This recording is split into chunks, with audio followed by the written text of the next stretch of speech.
It's the early way, yeah. It's the early way, yeah. It's the early way, yeah. It's the early way, yeah.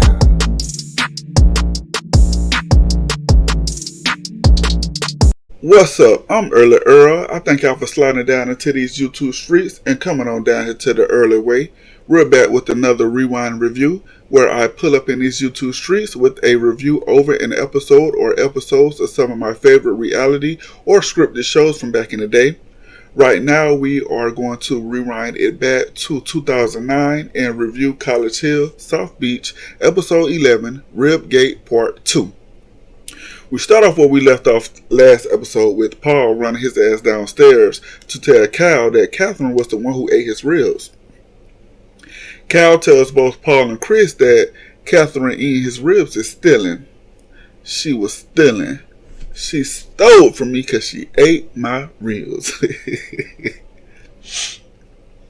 Once she got up and out of bed, Allison comes downstairs, joining Paul, Cal, and Chris around the pool table. And they tell her that they know it was Catherine who ate the ribs and asks her why she didn't say anything. Allison laughs and says that because she's not a snitch, that's why. And I'm like, ooh. Tell the ass again, Allison, because I ain't a snitch, that's why. Cal tells her that she should have at least woke him up and said something. She says that y'all always screaming, don't snitch, don't snitch. And when she don't snitch, it's a problem. And I agree with her. They're telling her that snitching is wrong, but it's cool when they do it, I guess. Paul, who claims he from the streets, and that's all he know, he was the first one to tell Cal that Catherine was the one who ate his ribs, after finding out a second ago. And I'm like, so who's the snitch? Snitch. Cal reminds Allison of one of the house rules where they wouldn't touch someone else's food. He tells her that he can't trust her or even live with her anymore. And I'm like, Cal, you doing a little too much because it wasn't Allison who ate your food. She didn't even touch your food.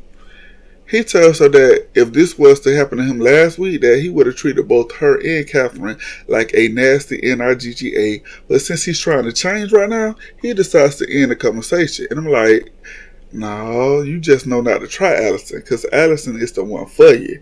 Allison gonna have your ass outside crying in that rain again. Allison told him to go play with his dope fiend ass daddy, and Kyle went outside and started crying in the rain, reflecting on his life choices. She chewed. Allison tells Kyle that he just can't end the conversation just because he says it's done. She didn't have a chance to say anything. He says yes he can because for one, he's done nothing wrong. And for two, he's done nothing wrong. It was his food, the one that was eaten. And I'm like, Cal, you was wrong for how you came at Catherine. Just take accountability for that. And just know, Catherine, you was wrong too for eating that man ribs. But Cal, it all started with you. All of this that's happening now, it started with you. We switch over to Chris. He's now upstairs, play wrestling with Tiffany over a piece of gum. She's trying to dig it up out his pocket, and he's stopping her from doing so. She then gets a call from her on-again, off-again boyfriend, Shane, and she leaves the room. And I guess they're on again right now.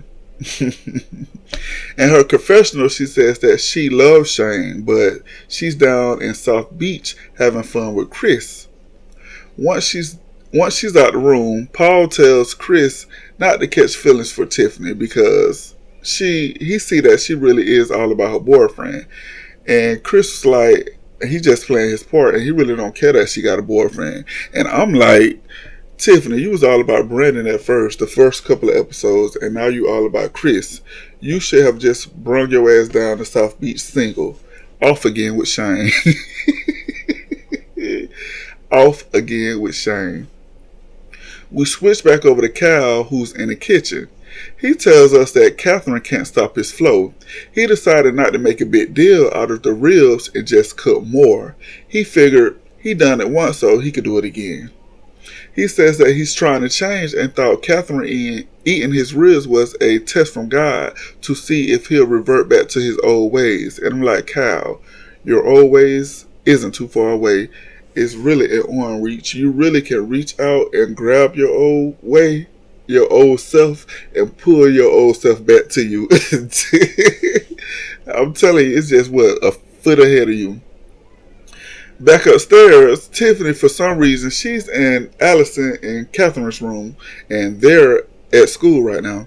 She stumbles on a note that Allison left for Catherine to read once she got home, and Tiffany quickly calls Cal upstairs to read the note. And I'm like, she's so fucking messy. For one, you messy for being in them girls' room, snooping.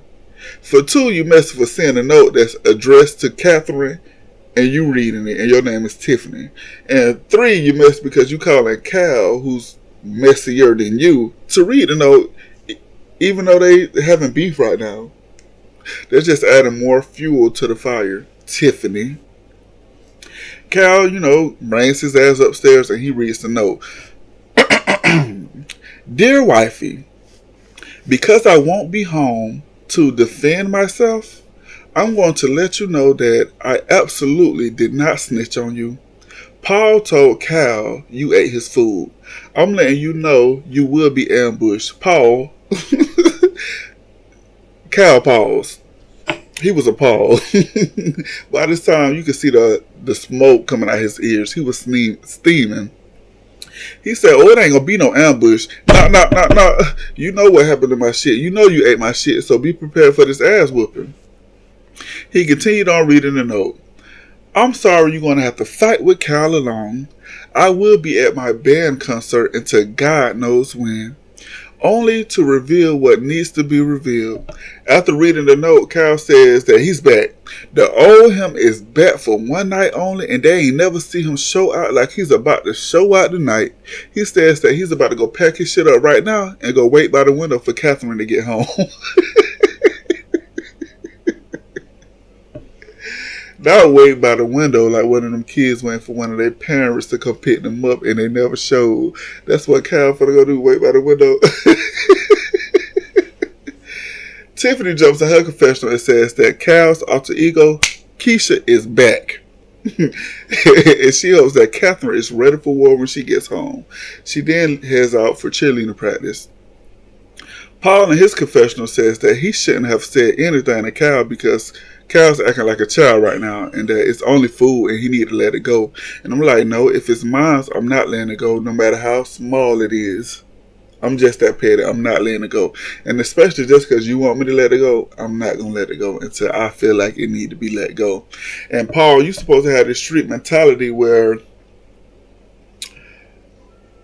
you live by the street code. You should have never told Cal nothing in the first place and we wouldn't have this problem. So, shut the fuck up.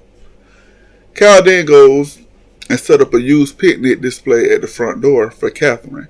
He grabbed an umbrella and a towel, set the eaten rib bones on a plate underneath the umbrella along with the apple, and then he placed a sign that says eat right beside it. And then he began waiting. The waiting started at 6 o'clock. He started off waiting by the door, then by the window. Then he laid across the pool table just waiting, and the time kept going. 7 o'clock came around, no Catherine. 8 o'clock came around, no Catherine. Cal was growing agitated by the minute just waiting, and then he just figured he'll just wait by the computer at the computer desk. By 8:30, Catherine shows up, and she pulled up to the house. From the computer, you could see the front doors, and Cal's eyes were glued to the door the whole time. Once Catherine walked in and sees the picnic, she started laughing. and the showdown has begun. Cal began reading out loud the note Allison left for her. Dear wifey, I'm not going to be here, blah, blah, blah, blah, blah. And then he looks at Catherine and tells her to run him his mother effing money. Catherine says she got him. He tells her, yeah, hurry up and give me my mother effing money. She tells him to relax with a smile on her face. And I'm like, I can see she trying to remain calm because if it was me and all that yelling and telling me to hurry up, that ain't going to make me move no faster. Hell, if anything, I'm going to move slower. And if not slower, I'm not going to move at all. Because who the fuck you screaming at, Kyle? Cal looked at the time. 8:44 he told her, and then she said she got 10 minutes. 1 minute went by, he said, oh, you got 9 now. And I'm like, them 10 minutes would have ran out, because what would you do once them 10 minutes run out? You gonna hit me? You gonna hit me? You gonna hit me after them 10 minutes run out? No, we just gonna be hitting each other. Catherine goes upstairs and pulls $11 out of her wallet. 10 for the ribs and $1 for all the extra. She then heads back downstairs where she meets Cal around the pool table. He tells her, no, you put the money where the ribs was, in the mother effing microwave. He get in her face and tells her that she's still on the clock and has less than 8 minutes to put the money in the microwave. And I would have threw the money in his face. Better yet, I would have went over to the microwave, put the money in the microwave, and hit 2 minutes and turned it on. And that money would have caught fire and started looking how his ribs was looking. Burnt. Oh. Catherine goes over to the microwave and she put the money in the microwave, and then she head back upstairs. Cal goes right behind her and snatched the money up out the microwave. He then started yelling at Catherine, who's upstairs, from downstairs, saying that he ain't letting up off her. And just because she gave him the money, she ain't getting off that easy. He said that he been feeding for his ribs all day, and just giving her the money ain't gonna cut it. He gonna have to touch her shit just like she touched his as he head on upstairs. Catherine yells back from her room, yeah, you want to touch my shit because you want to wear them. You want to put on my bra. You want to put on my panties. You want to put on my shirt. You want to put on my pants. You want to put on my shoes. And if I let you, you'll throw on my hat too. Oh my God. She meets him right outside her room and blocked him from going in. He told her to move before he put his hands on her, and he don't care about going home. Paul jumps in the middle and pulls him back, and in his confession he says that even though Cal is gay, he can probably throw a punch like a man. And I'm like, Cal is a man. What do you mean probably throw a punch like a man? That felt like that was an ignorant ass statement. Paul was getting on my nerve the whole episode, and he didn't do nothing but snitch. Oh, he was blowing me. Kyle tells Paul to let him go before walking back up on Catherine, and Catherine quickly put her hand up in his face, blocking him. Kyle tells her, I'm not going to hit you because I'm not stupid. And I'm like, Kyle, you just said you're going to hit that girl if she don't move. Now you're not going to hit her because she ain't stupid. Are you stupid or are you dumb? Which one? He tells her that she needs to humble herself and stop playing these little kid-ass games. And that back in Key West, he told her that he don't mess with her. He then tells her now to leave him the fuck alone. Don't talk to or interact with him. She tries to say something, but Cal cuts her off, and she calls him inconsiderate because of that. He says, so you wasn't inconsiderate when you ate my shit last night? You wasn't inconsiderate when you went to the microwave, took my shit out of the microwave, and set your ass at the kitchen table and ate my shit? You wasn't inconsiderate then? Then he asks her, what made you eat my ribs? She tell him because he's rude. You don't give a shit. You're inconsiderate. And he's the type of person that she would not associate with outside this environment. She only did it out of spite because on her first day there, he's been rude to her, and she don't deal with rude people because he is rude. And I guess all that hit a nerve, what she said about him being rude. He don't give a shit. He's inconsiderate, and she won't even fuck with him outside these cameras. That hit a nerve in Cal because he stepped back up in that girl's face and said, first and foremost, at the end of the day, you did exactly what I asked you to do. You put my money in the mother effing microwave. And then calls her a slave ass B. And that was the end of the episode. And I'm like, give me my tens. Hey, give me my tens. Hey, give me my tens. Then take away 2 because she ate the ribs again. Hey.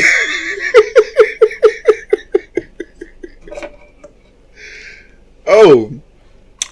Episode 10 and 11 of South Beach College Hill had me on the floor. That was funny. And that was the end of that episode. I do thank y'all for watching. And until next time.